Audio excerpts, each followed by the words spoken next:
Hello दोस्तों, कैसे हैं आप? मैं हूं आपका दोस्त, आपका भाई फैसिलिटेटर आशीष त्रिपाठी और मैं आपको बताने जा रहा हूं उत्तर प्रदेश राज्य विद्युत उत्पादन निगम लिमिटेड में इंजीनियर्स की भर्ती निकली है और इसमें बताया गया है कि जो पद नाम है वो अवर अभियंता प्रशिक्षु विद्युत एवं यांत्रिकी, जिसमें विद्युत यांत्रिकी, electronics, control and instrumentation, computer, इनके पद कोड आए हुए हैं।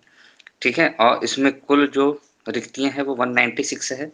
जनरल के लिए 117, ओबीसी के लिए 43, एससी के लिए 15, एसटी के लिए 9, ईडब्ल्यूएस के लिए 12, पीडब्ल्यूडी 5, ईएसएम 9 एंड डीएफएफ 3। तो टोटल 196 वैकेंसी है, जो कि बहुत अच्छी वैकेंसी है। और इसमें जो आपको सैलरी मिलेगी वो पे बैंड 7 मिलेगी उत्तर प्रदेश विद्युत उत्पादन निगम लिमिटेड के नियमानुसार। अब बात आती है अनिवार्य शैक्षिक अर्हताएं। तो इसमें ये बोला है कि ऐसे बच्चे जिन्होंने हिंदी का नॉलेज है और उन्होंने 10वीं पर हिंदी एक विषय के रूप में नहीं पढ़ा है, तो उनको ज्वाइनिंग के 3 साल के अंदर registrar department examination government of UP द्वारा एक एग्जाम कराया जाएगा और उस एग्जाम में उनको पास होना जरूरी है। दूसरी बात इन्होंने क्या बोली, 3 year diploma examination in electrical, mechanical, electronics, control and instrumentation computer engineering from a institute recognised by the state government. दूसरी अर्हता ये इन्होंने बताई है। फिर इसके अलावा इन्होंने क्या बोला, अगर बी नंबर की नहीं हो पा रही है तो city and guilds London institute final grade examination in electrical engineering practice post 1 and 2 held after June 3 1950, ये होना चाहिए। ये फिर 3 year all India diploma examination in electrical, mechanical, electronics, control and instrumentation, इन सब में होना चाहिए। तो ये तो आपके पास बी नंबर की हो, बी नंबर का नहीं है तो उसके स्थान पे दूसरी होनी चाहिए, ये होनी चाहिए।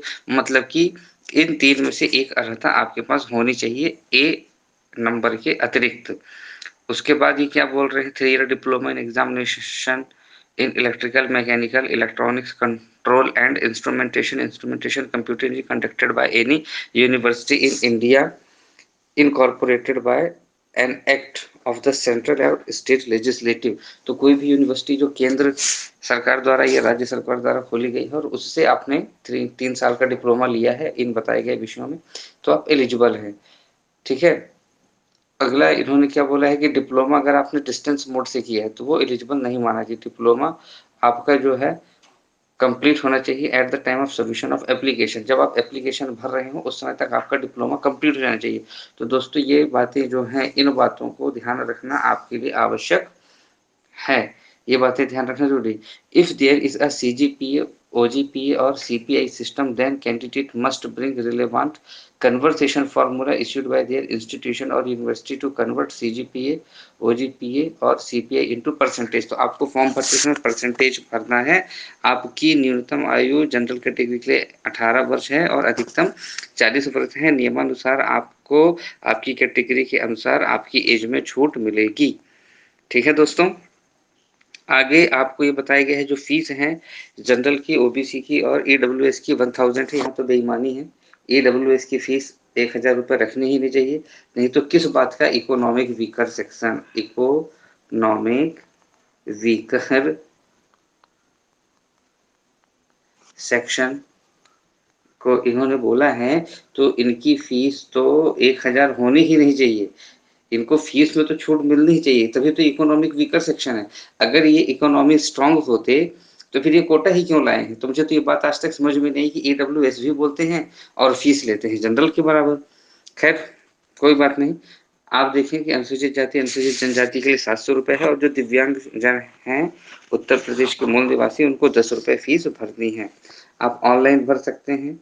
ठीक है, आवेदन शुल्क के मद में जमा की गई राशि किसी दशा में वापस, मतलब ये नॉन रिफंडेबल है भाई, आपको लौटाई नहीं जाएगी। ठीक है, फिर ये बोलते हैं अर्हताओं एवं अन्य प्रमाण पत्रों के प्रस्तुतिकरण। तो भैया आपका जब कंप्यूटर बेस्ड टेस्ट हो जाएगा तो आपको वहाँ पे कुछ चीज़ें सबमिट करनी पड़ेंगी। सीबीटी टेस्ट में आपको प्रवेश पत्र लेके जाना है, पासपोर्ट साइज की 2 फोटोग्राफ लेके जाना है जो आवेदन पत्र पे चस्पा करने के समान ही हो। फ़ोटो आईडी लेके जाना है, इतनी चीज़ें लेके जाना है आपको वैवाहिक। और किसी महिला या पुरुष ने अगर एक से अधिक विवाह किया है तो वो इसके लिए एलिजिबल नहीं है। चयन प्रक्रिया में आपको भैया 3 घंटे की परीक्षा होगी, कंप्यूटर बेस्ड होगा। अनुसूचित जाति जनजाति के अभ्यर्थियों को न्यूनतम 28% और अन्य श्रेणी के विद्यार्थियों को न्यूनतम 33% अंक प्राप्त करना अनिवार्य होगा। मगर इसका कोई मतलब नहीं है, जो मेरिट में आएगा उसी का सिलेक्शन होगा। मेरिट से ही कैंडिडेट्स को बुलाया जाता है। अब बात आती है भैया सीवीटी में पेपर कैसे होंगे, तो इसमें 2 पार्ट हैं। पहले पार्ट जो होगा उसमें 150 ऑब्जेक्टिव टाइप क्वेश्चन होंगे और जिनका सिलेबस होगा diploma engineering in relevant branch. आप जिस ब्रांच से आ रहे हैं उस ब्रांच से रिलेटेड आपको 150 क्वेश्चंस पूछे जाएंगे। दूसरा 50 ऑब्जेक्टिव टाइप क्वेश्चन होगा जिसमें general Hindi, general knowledge, reasoning ये चीज़ें आपसे पूछी जाएंगी। तो दोस्तों पेपर जिन लोगों ने इंजीनियरिंग की है, डिग्री डिप्लोमा लिया है, तो मुझे नहीं लगता है कि उनके लिए कोई कठिन एग्जामिनेशन है। आप अच्छे से रिवाइज कर लीजिए। और आजकल जनरल हिंदी, इंग्लिश और रीजनिंग, तो जिसने मैथ्स लेके इंजीनियरिंग की तो उसकी रीजनिंग ऑलमोस्ट अच्छी होती ही है। लेकिन ये बात ध्यान रखें कि यहाँ पे एक निगेटिव मार्किंग भी है, 1/4 डिडक्शन होगा। तो भाइयों जिसमें आप श्योर हो उसी को करें, तुक्का बिल्कुल भी न मारें। ठीक है। अब बात आती है परीक्षा का सेंटर, तो कहाँ है भैया, जितने भी परीक्षा के सेंटर है सब आपकी यूपी में है। ठीक है, ये देखिए आपके परीक्षा सेंटर ये दिए हुए हैं, ये इसको आप पढ़ लें और जो आपका नजदीकी सेंटर वो करें। ऑनलाइन आवेदन आपको कैसे करना है, candidate in their own interest are advised not to wait till the last date and time. भैया लास्ट डेट और टाइम का वेट मत करने, क्योंकि सर्वर डाउन हो जाते हैं। ठीक है। एप्लीकेशन आप application you per one shall not be responsible if candidates are not able to submit their application due to the last minute rush. Okay भैया, ठीक है। अंतिम समय में अगर सर्वर डाउन होता है, एप्लीकेशन सबमिट नहीं होता, तो भाई इसके लिए आपकी स्वयं की जिम्मेदारी होगी। ठीक। Opening date for online registration और last date online registration step 1 step 2 last date, ये इन्होंने यहाँ पे इंपॉर्टेंट डेट्स जो है वो ब्लैंक छोड़ रखी है। तो दोस्तों मैं आपको बता दूं कि इनकी जो लास्ट डेट है ये आपकी जुलाई तक है। अभी से शुरू होकर के ये जुलाई तक आपकी जाएगी। ये 7 जुलाई तक की इनकी लास्ट डेट है। ठीक है। अब अगर आप इसमें सेलेक्ट हो जाते हैं तो 3 वर्षों के लिए आपको 1.5 लाख रुपए का एक बॉन्ड साइन करना पड़ेगा। ये जो नियमावली है इसको आप बड़े ध्यान से पढ़ लें। ठीक है, ये ध्यान से आप पढ़ लें। अब ऑनलाइन आवेदन प्रारंभ करने की तिथि 3 जून है, अंतिम तिथि 2 जुलाई है और शुल्क जमा करने की अंतिम तिथि 4 जुलाई है। तो ये रहे आपके इम्पोर्टेंट डेट्स। ठीक है दोस्तों, तो इस तरीके से आप ये फॉर्म अपने मोबाइल से भी भर सकते हैं, कंप्यूटर से भी भर सकते हैं। अब तो लॉकडाउन खुल गया है, इससे पहले कि दोबारा लॉकडाउन लगे आप ये फॉर्म जरूर भर दें। और दोस्तों ये मैं मान के चल रहा हूँ कि इसकी जो जुलाई में बोल रहे हैं एग्ज़ाम, मुझे तो मुश्किल लगता है कि जुलाई में ये करवा पाएंगे। जुलाई में बिल्कुल नहीं होगा, मगर आप इसकी तैयारी करते रहिए, बहुत बढ़िया है। और अगर आप नियमित रूप से लगे रहेंगे कंसिस्टेंटली तो डेफिनेटली आपका सिलेक्शन यहाँ पर हो जाएगा। कोई बहुत टफ एग्जाम नहीं होना है।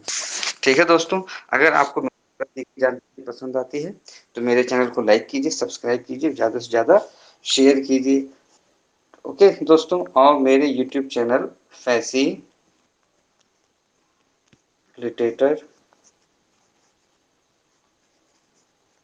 आशीष त्रिपाठी को लाइक कीजिए, सब्सक्राइब कीजिए। आप मेरे व्हाट्सएप नंबर पे मैसेज करके भी जानकारी ले सकते हैं, 9179108887। इस पे मैसेज करके भी आप जानकारी ले सकते हैं। तो दोस्तों उम्मीद करता हूँ कि आपको मेरे द्वारा दी गई जानकारी पसंद आएगी। आपने मेरे वीडियो को देखने के लिए कितना समय निकाला, आपका बहुत बहुत धन्यवाद। और किसी भी तरह की जानकारी के लिए मेरे दिए गए व्हाट्सएप नंबर पे आप संपर्क कर सकते हैं। धन्यवाद।